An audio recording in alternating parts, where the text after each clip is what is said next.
ist mein Freund Pierre und er hat diesen hübschen roten 944er. An diesem Fahrzeug möchte ich heute mal vorführen, wie man das Getriebe an einem 944er aus- und wieder einbaut. Der Ausbau des Getriebes beginnt mit dem Ausbau des Auspuffs. Und zwar der hintere Teil muss weg. Gerade mal lose machen, dann machen wir erst vorne weiter. Dann geht es weiter mit den vorderen Schrauben. Hier ist ein Dreiecksflansch. Das ist jetzt nur mal für den Endschalldämpfer. Alle lösen. Oben sind solche Starterblock-Schlüssel da nicht falsch.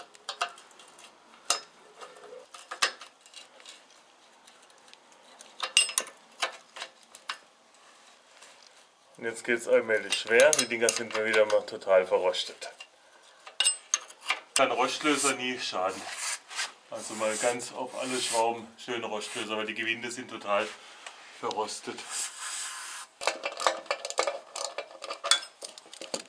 Bei diesem Endschalldämpfer kann ich den Flansch komplett wegmachen, weil wir haben ja hier nochmal eine zusätzliche Halterung.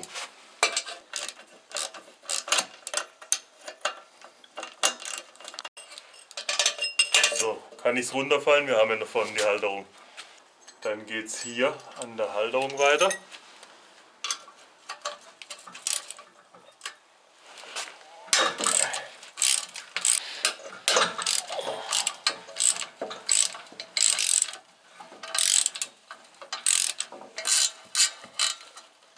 Wenn mal alles los ist, könnt ihr mit 2 Mann den Auspuff gut entnehmen. Okay, dann gehen wir mal vorsichtig ein Stück nach hinten. Kann theoretisch drin bleiben, aber bevor ich mir jedes Mal den Kopf hier anhaue, machen wir das Ding lieber raus. Die Halter entnehmen wir vorher, dann kommen wir nämlich hier besser an die Schrauben dran. Gut, kommt auch.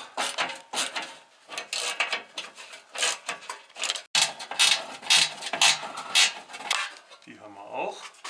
Jetzt muss das die allerletzte raus. So. Im nächsten Arbeitsschritt demontieren wir die Gelenkwellen zumindest getriebeseitig und dann hängen wir sie auf. Oder wenn sie euch im Weg sind, macht sie ganz raus. Da braucht ihr eine lange 8er Vielzahn dafür. Ihr seht, mit der kurzen kommt man nämlich nicht richtig bei. Die müsst ihr immer paarweise entfernen, weil hier sind ja diese Bleche drunter.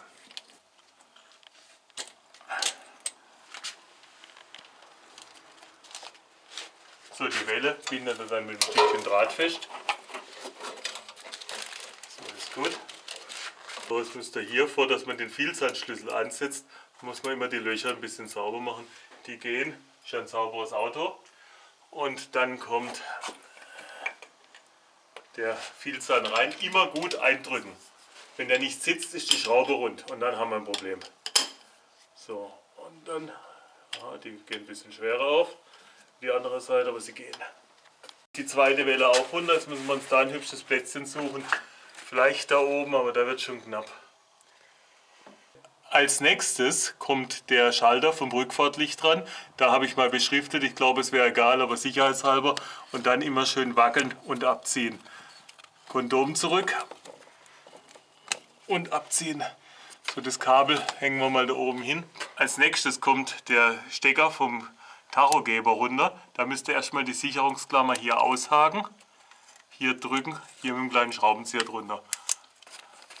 Und das gleiche nochmal auf der Gegenseite.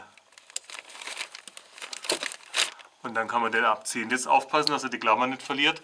Die sind nämlich alle nur zum Draufmachen gesteckt.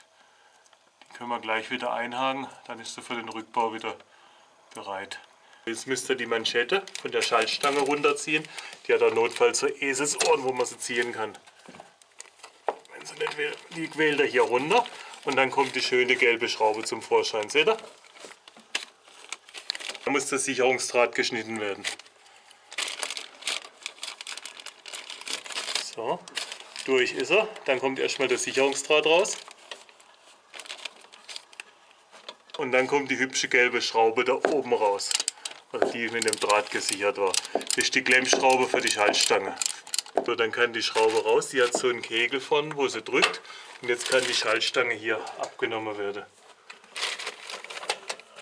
Und draußen ist sie.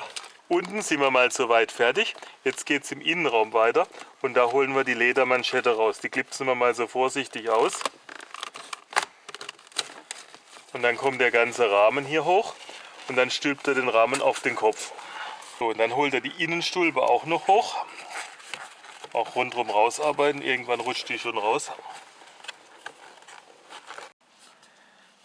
Dann müsst ihr die Klammer hier abnehmen. Geht manchmal sogar mit den bloßen Fingern.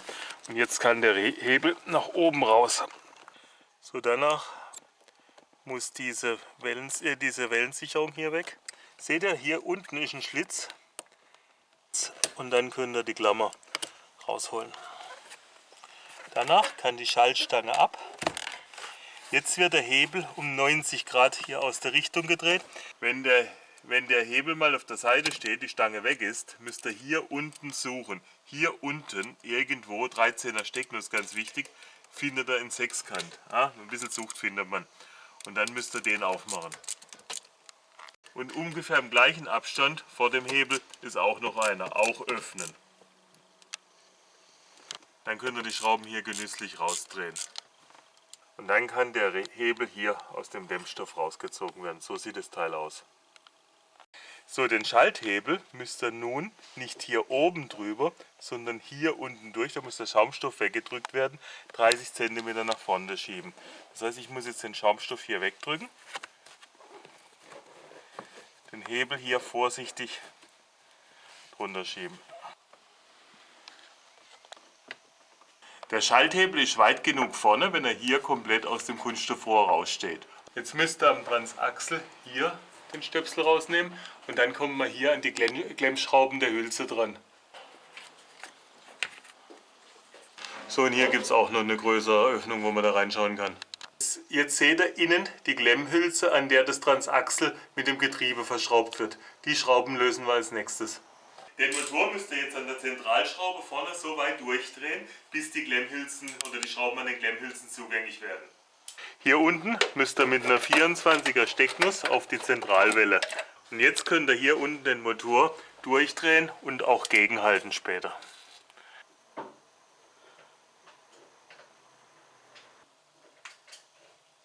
Stopp. Und sie löst sich.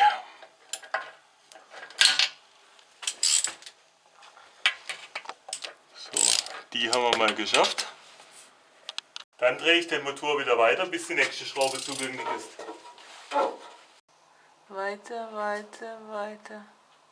Noch weiter, noch weiter. Stopp, bisschen noch. Und auch die andere hat sich ergeben. So, jetzt sollte die Klemmhülse irgendwie kommen. Am besten nehmt ihr die Klemmschrauben auch gleich ganz raus. Sind sie schon nicht im Weg. Dann langt ihr am besten hier zum Serviceloch rein und dann kann man die ganze Überwurfstück hier nach hinten schieben. Jetzt seht ihr, die zwei Wellen sind getrennt, das reicht. So, jetzt muss diese Kunststoffhülse so weit nach hinten geschoben werden, dass sie hier frei wird vom Transaxel. Oberhalb der Klemmhülse seht ihr jetzt auch das Kunststoffrohr und dort ist die Nase. Auf die müsst ihr jetzt durch die Serviceöffnung draufdrücken und dann die Plastikhülse nach hinten Richtung Getriebe schieben. Wenn ihr die Nase hier hinten rausdrücken, aber wenn ihr Pech habt, wie bei mir, dann bricht das Kunststoff gleich, musst du halt nur 8,70 € für eine neue Plastikröhre ausgeben. Soweit ist gut, mehr brauchen wir gar nicht zu machen, der Rest fällt weg, wenn wir das Getriebe abnehmen. Bevor ich jetzt das ganze Getriebe unterbaue und dann mit dem Getriebeheber drunter gehe, mache ich erstmal die Schrauben auf Vorrat locker. Also wir müssen die 4 Schrauben am Flansch und oben an der Halterung.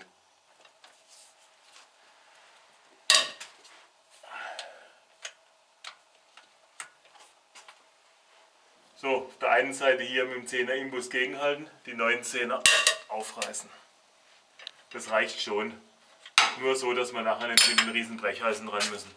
Die andere sitzt hier oben, auch wieder 10er Imbus, diesmal Sackloch zum Glück, weil da hinten hätten wir eh keine Chance zum Gegenhalten. Und auch die hat sich ergeben. Ein bisschen eng zu, aber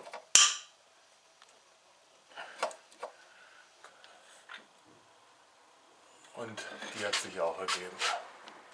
Das Getriebe selbst sitzt an diesen 2 Bolzen. Die machen wir auch noch gleich auf, obwohl die natürlich nicht so viel Widerstand bieten wie die Schrauben zum Zentralrohr. Wenn man nicht beikommt, braucht man halt die richtigen Werkzeuge.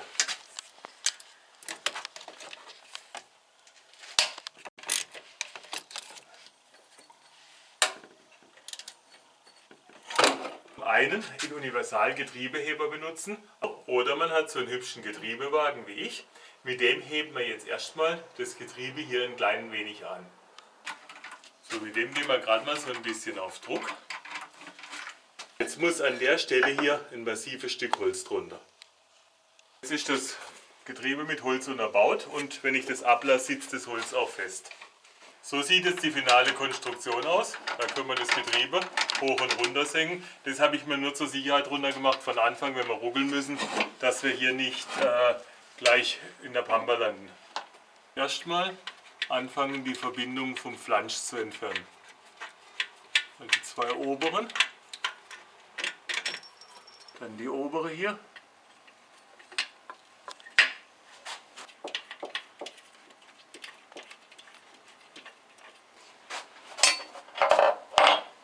Oben waren die Imbusschrauben. Hier haben wir ihn auch auf. Das heißt, hier war die gemischte Schraube. Imbusschraube mit Mutter war also auf der rechten Fahrzeugseite unten verbaut. So, das war die letzte Schraube. Bin mal hier kurz mit dem Schraubenzieher dazwischen gefahren, um zu schauen, dass das nicht verklebt ist. Das ist jetzt alles frei. Das heißt, wir hängen jetzt nur noch oben an der Getriebehalterung. Ich mache jetzt die zwei Muttern von der Getriebehalterung raus.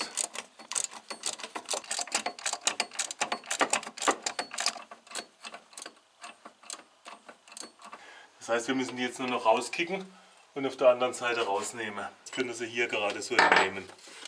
Das war die ganze Getriebehalterung übrigens. So, jetzt müsste das Getriebe frei sein.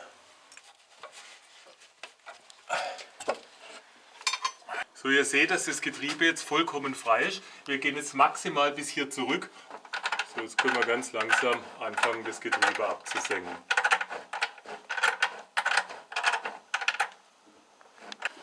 So, ihr seht, ganz langsam marschiert das Getriebe nach unten.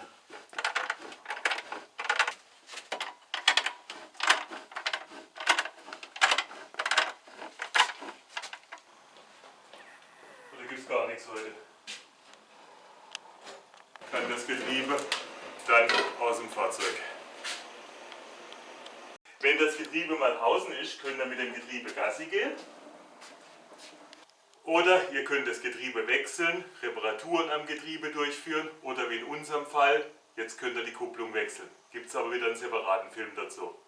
Vor dem Einbau des Getriebes fettet ihr hier die Welle wieder mit dem Molybdenfett ab. Und dann die Hülse draufschieben und gucken, dass die gut läuft. Die Welle schaut 14 cm aus dem Getriebe. Die Hülse ist 13 lang. Nachher muss die halbe Hülse draufstecken. Hier müssen es also 7,5 cm sein. Und das ist genau bis zum Rand der Zähne. Das heißt, wenn die Zähne gerade so rausschauen, so hatten wir es auch ausgebaut, passt es. Nun fahren wir das Getriebe wieder unter das Fahrzeug.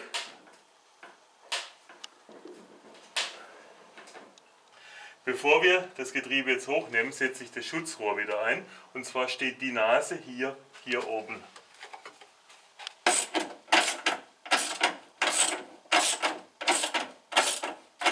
Wenn das Getriebe wieder halbwegs in Position ist, dann könnt ihr oben die Schrauben reinmachen von der Halterung. Und dann kann eigentlich nichts mehr passieren. Zur Sicherheit machen wir da auch mal eine Mutter drauf. Anständige Muttern kommen später. Jetzt hängt aber das Getriebe wieder in Position. Klasse. Versuchen eine Schraube anzusetzen. Hier von unten. Aha, die haben wir schon mal drin.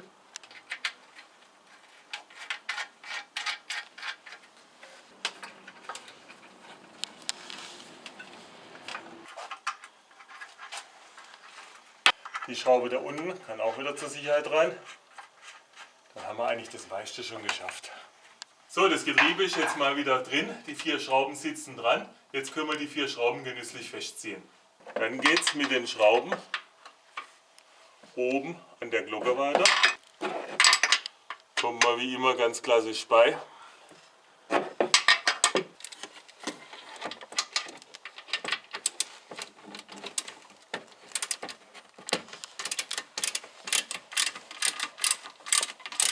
Dann geht es diagonal weiter. Hier unten an der Ecke ist übrigens die 10er Schraube verbaut. Alle anderen sind 12, merkt ihr ja aber auch in der Schlüsselgröße.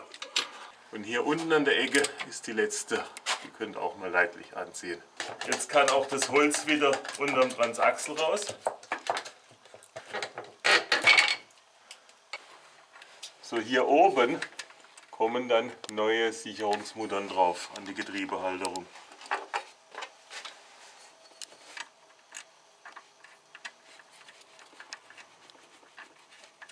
Gegenhalten muss man nicht, die stecken hinten in einer Verkantung drin und jetzt ziehen wir die mal so weit an, wie es geht. Hier gibt es keine Verspannungen, der Halter ist ja aus Gummi.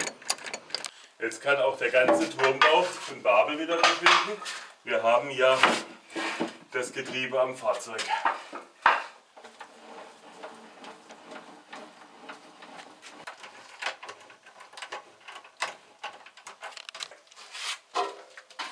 Gut. Die Achterschrauben, also die Mutter natürlich auf der Mutternseite, kriegen 23 Newtonmeter. Und zweimal. So, die Schrauben an der Kupplungsglocke kriegen die großen, die M12-Schrauben kriegen 85 Newtonmeter. Das sind die, wo 19er Schlüsselweite haben. Ihr müsst sie immer von der Mutternseite her anziehen. Und natürlich gegenhalten, dass da nichts wegläuft. 85 Newtonmeter. Ist zwar nicht optimal mit dem Kartonstück, aber besser als kein Drehmoment. Und wir haben die 85 Newtonmeter. Und aufgepasst, die unten links an der Ecke ist die kleine, die kriegt nur 42 Newtonmeter. Jetzt kann die Schaltstange wieder langsam zurück.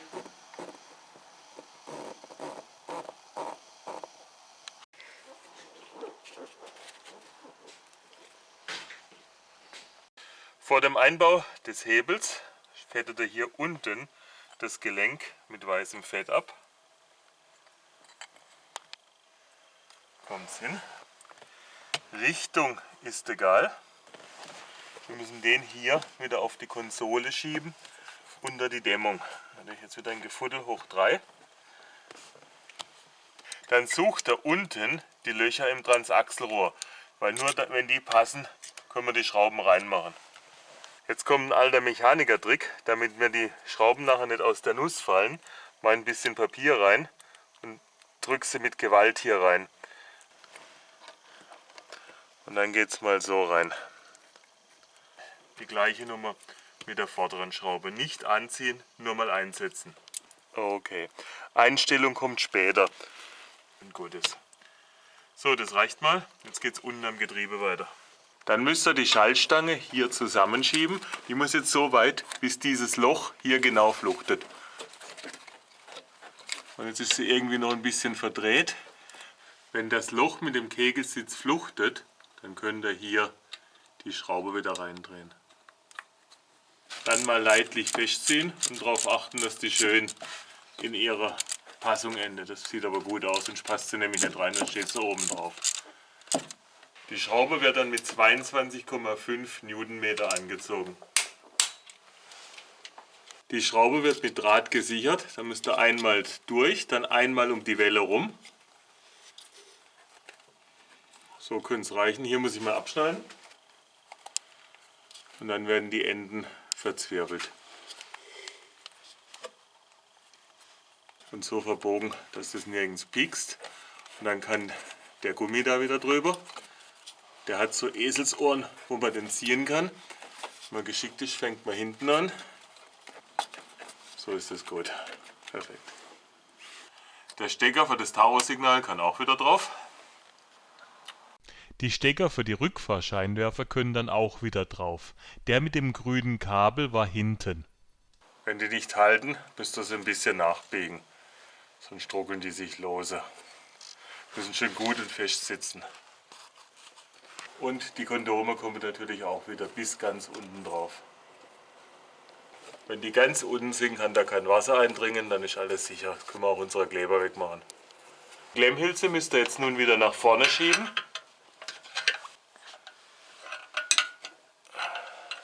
Wenn ihr hier die Klemmschraube wieder findet und die Verzahnung auf beiden Seiten ungefähr gleich weit raussteht, seid ihr in der richtigen Position, so ist es perfekt. So, nachdem ich den Motor ein Stück weiter gedreht habe, können wir auch die vordere Schraube der Klemmhülse reinmachen. Die können wir auch gleich mit Drehmoment anziehen. Seppel, bring mal den 4 Zoll Drehmomentschlüssel. Nein, nicht du. Drehmomentschlüssel. Ihr seht, mit dem Personal hat man heutzutage nur Probleme. Die Schrauben werden mit 80 Newtonmeter angezogen. Das sind 12,9er Schrauben. Also ein ziemliches Drehmoment.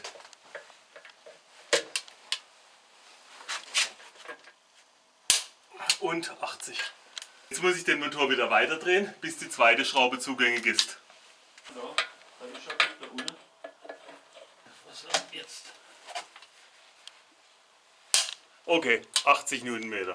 Mit vereinten Kräften haben wir es geschafft. Um den Schalthebel zu verbinden, müsst ihr erstmal hier die Federscheibe drauf machen.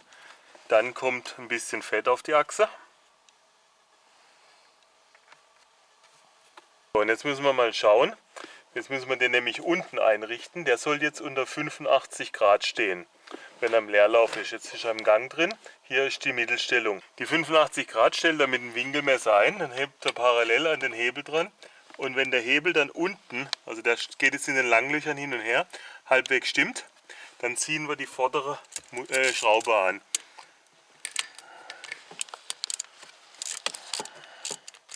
Dann nimmt er den Hebel wieder ab. Jetzt können wir in der Lage auch die hintere Schraube anziehen.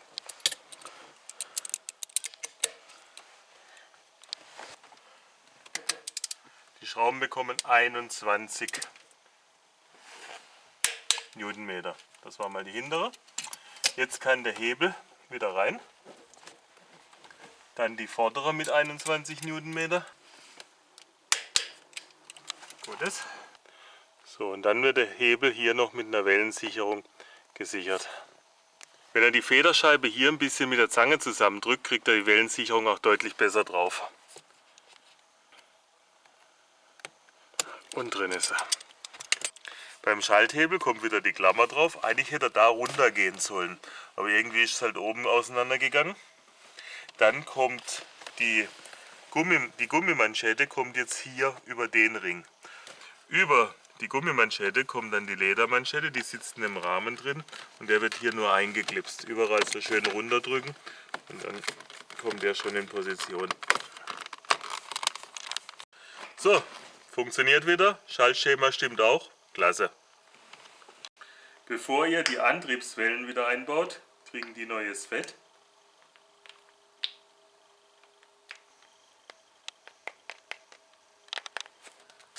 So, die Wellen setzt ihr mal langsam wieder an. Eine gefunden habt, sollten auch die anderen passen.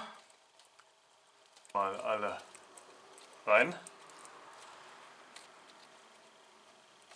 Die Schrauben an der Welle zieht er jetzt auch genüsslich fest. Drehmoment gibt es in der nächsten Runde. So, die bekommen jetzt 45 Newtonmeter Drehmoment.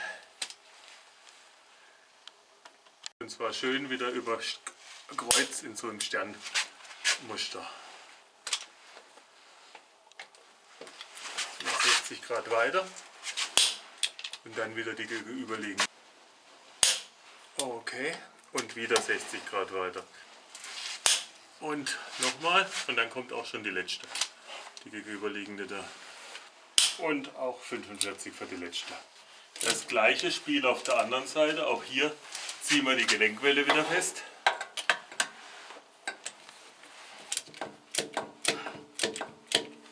Wenn wir die sechste haben, haben wir schon alle. Dann gibt es noch eine Runde Drehmoment für alle. 2, 3, 4, 5 und 6. Wenn die Klemmhülse mal fest ist, können wir auch die Stöpsel hier wieder reinmachen. Der kleine und der große. Für den großen brauchen wir noch ein bisschen Werkzeug. Könnt ihr sowas nehmen, den da reinzustopfen. Das Abschirmblech für den Auspuff kann auch wieder rein. Das hat hier bei dem Modell 4-metrische Schrauben. Bei späteren Modellen gab es auch welche, wo hier solche Blechmuttern schrauben haben.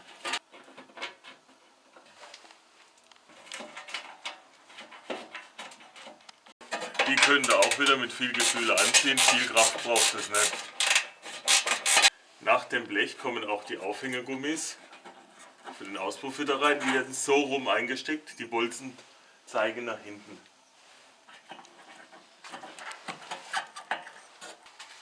Danach kommt der Auspuff ins Fahrzeug, den hängt ihr hinten in die Dinger und hier kriegt ihr mal eine Schraube.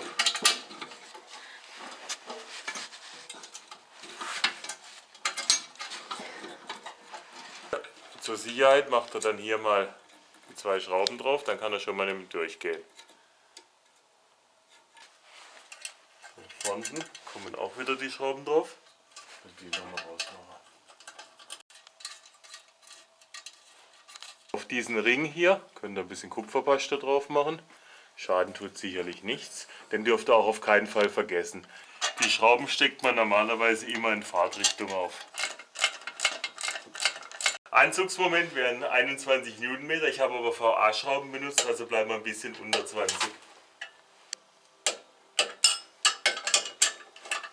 Okay. So, hier könnt ihr jetzt den Auspuff noch ein bisschen ausrichten. Hier sind es 23 Newtonmeter oder 21 und ich habe hier Stoppmuttern verbaut, also hier können wir sie anwenden. Wenn der Auspuff in Position ist, können wir jetzt die Halter mal anziehen. Dann bekommen die Halter noch ihr Drehmoment. Immer das gleiche, sind alles 8er Schrauben. Ihr habt gesehen, so ein Getriebewechsel am 944er ist gar nicht so einfach, aber mit dem Video klappt es sicher. Also, tschüss, bis zum nächsten Video.